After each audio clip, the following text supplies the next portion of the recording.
సంఖ్యాకాండము 31వ అధ్యాయము. మరియు యెహోవా, మిద్యానీయులు ఇశ్రాయేలులకు చేసిన హింసకు ప్రతిహింస చేయుడి.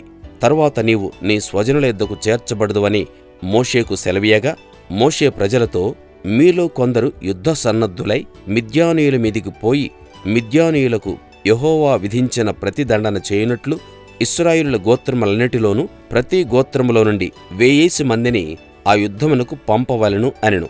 అట్లు గోత్రమొక్కింటికి 1000 మంది చొప్పున ఇశ్రాయేలీయుల సేనలో నుండి 12,000 యుద్ధవీరులు ఏర్పరచబడగా, మోషే వారిని, అనగా ప్రతి గోత్రము నుండి 1000 మందిని యాజకుడగు ఎలియాజరు కుమారుడైన ఫినెహాసును పంపెను. అతని చేతిలోని పరిశుద్ధమైన ఉపకరణములను ఊదుటకు బూరలను యుద్ధమునకు పంపెను. యెహోవా మోషేకు ఆజ్ఞాపించినట్లు వారు మిద్యానీయులతో యుద్ధము చేసి మగవారినందరినీ చంపిరి. చంపబడిన ఇతరులుగాక మిద్యాను రాజులను, అనగా మిద్యాను 5 రాజులైన ఏవీని, రెకెమును, సూరును, హూరును, రేబను చంపిరి. బెయేరు కుమారుడైన బిలామును ఖడ్గముతో చంపిరి.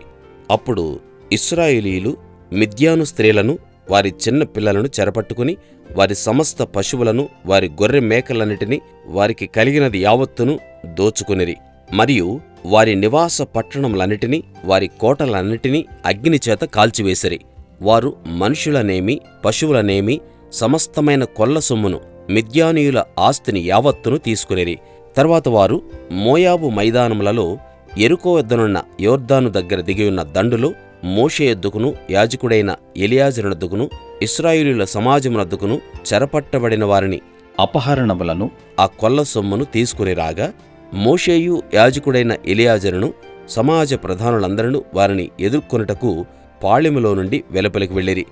అప్పుడు మోషే యుద్ధసేనలో నుండి వచ్చిన సహస్రాధిపతులను, శతాధిపతులను సేనానాయకుల మీద కోపపడెను. మోషే వారితో, మీరు ఆడువారినందరినీ బ్రతకరిచ్చితిరా?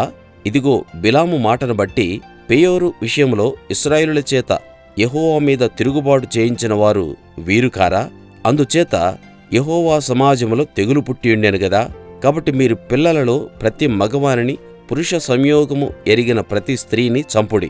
పురుష సంయోగము ఎరుగని ప్రతి ఆడుపిల్లను మీ నిమిత్తము బ్రతుకొనియుడి. మీరు 7 దినములు పాళెము వెలుపల ఉండవలెను. మీలో నరుని చంపిన ప్రతివాడును, చంపబడిన నరుని ముట్టిన ప్రతివాడును, మీరును మీరు చెరపట్టిన వారును 3వ దినమున 7వ దినమున మిమ్మును మీరే పవిత్రపరచుకొనవలెను. మీరు బట్టలన్నిటినీ, చర్మ వస్తువులన్నిటినీ, మేక వెంట్రుకల వస్తువులన్నిటినీ, కొయ్య వస్తువులన్నిటినీ పవిత్రపరచవలెను అనెను. అప్పుడు యాజకుడగు ఎలియాజరు యుద్ధమునకు పోయిన సైనికులతో, యెహోవా మోషేకు ఆజ్ఞాపించిన విధి ఏదనగా, మీరు బంగారును, వెండిని, ఇత్తడిని, ఇనుమును, తగరమును, సీసమును, అనగా అగ్నిచేత చెడని సమస్త వస్తువులను మాత్రము అగ్నిలో వేసి తీయవలెను. అప్పుడు అవి పవిత్రమగును. అయితే పాప పరిహార జలము చేతను వాటిని పవిత్రపరచవలెను. అగ్నిచేత చెడునట్టి ప్రతి వస్తువును నీళ్లలో వేసి తీయవలెను.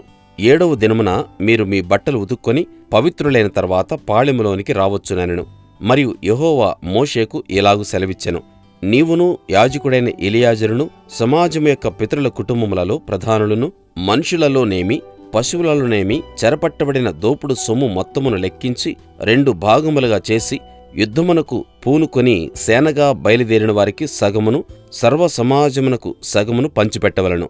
మరియు సేనగా బయలుదేరిన యోధుల మీద యెహోవాకు పన్ను కట్టి, ఆ మనుష్యులలోను, పశువులలోను, గాడిదలలోను, గొర్రె మేకలలోను 500కు 1 చొప్పున వారి సగములో నుండి తీసుకుని యెహోవాకు ప్రతిష్ఠార్పణముగా యాజకుడైన ఎలియాజరుకు ఇయ్యవలెను. మనుషులలోను, పశువులలోను, గాడిదలలోను, గొర్రె మేకలలోను, సమస్త విధముల జంతువులలోను 50కి 1 చొప్పున ఇశ్రాయేలీయులు సగములో నుండి తీసుకుని యెహోవా మందిరమును కాపాడు లేవీయులకు ఇయ్యవలెను.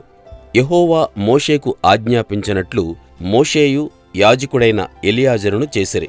ఆ దోపుడు సొమ్ము, అనగా ఆ సైనికులు కొల్లబెట్టిన సొమ్ములో మిగిలినది 6,75,000 గొర్రె మేకలను, 72,000 పశువులను, 61,000 గాడిదలను, 32,000 మంది పురుష సంయోగమెరుగని స్త్రీలను, అందులో అరవంతు, అనగా సైన్యముగా పోయిన వారి వంతు గొర్రె మేకల లెక్క ఎంతనగా 3,37,500. ఆ గొర్రె మేకలలో యెహోవాకు చెల్లవలసిన పన్ను 675, ఆ పశువులు 36,000, వాటిలో యెహోవా పన్ను 72, ఆ గాడిదలు 30,500, వాటిలో యెహోవా పన్ను 61, మనుషులు 16,000 మంది, వారిలో యెహోవా పన్ను 32. యెహోవా మోషేకు ఆజ్ఞాపించినట్లు మోషే పన్నును, అనగా యెహోవాకు చెల్లవలసిన ప్రతిష్ఠార్పణమును యాజకుడైన ఎలియాజరునకు ఇచ్చెను. సైనికుల యొద్ద మోషే తీసుకుని ఇశ్రాయేలులకిచ్చిన సగము నుండి లేవీయులకిచ్చెను. 3,37,500 గొర్రె మేకలను, 36,000 గోవులను, 30,500 గాడిదలను, 16,000 మంది మనుషులను సమాజమునకు కలిగిన సగమయుండగా, మోషే ఇశ్రాయేలులకు వచ్చిన ఆ సగము నుండి మనుషులలోనూ జంతువులలోనూ ఏవదింటికి ఒకటి చొప్పున తీసి యెహోవా మోషేకు ఆజ్ఞాపించినట్లు యెహోవా మందిరమును కాపాడు లేవీయులకిచ్చెను. అప్పుడు సేనా సహస్రముల నియామకులు, అనగా సహస్రాధిపతులను, శతాధిపతులను మోషే యొద్దకు వచ్చి, నీ సేవకులమైన మేము మా చేతి క్రిందనున్న యోధులను లెక్కించి మొత్తము చేసితిమి. మాలో ఒక్కడైనను మొత్తమునకు తక్కువ కాలేదు.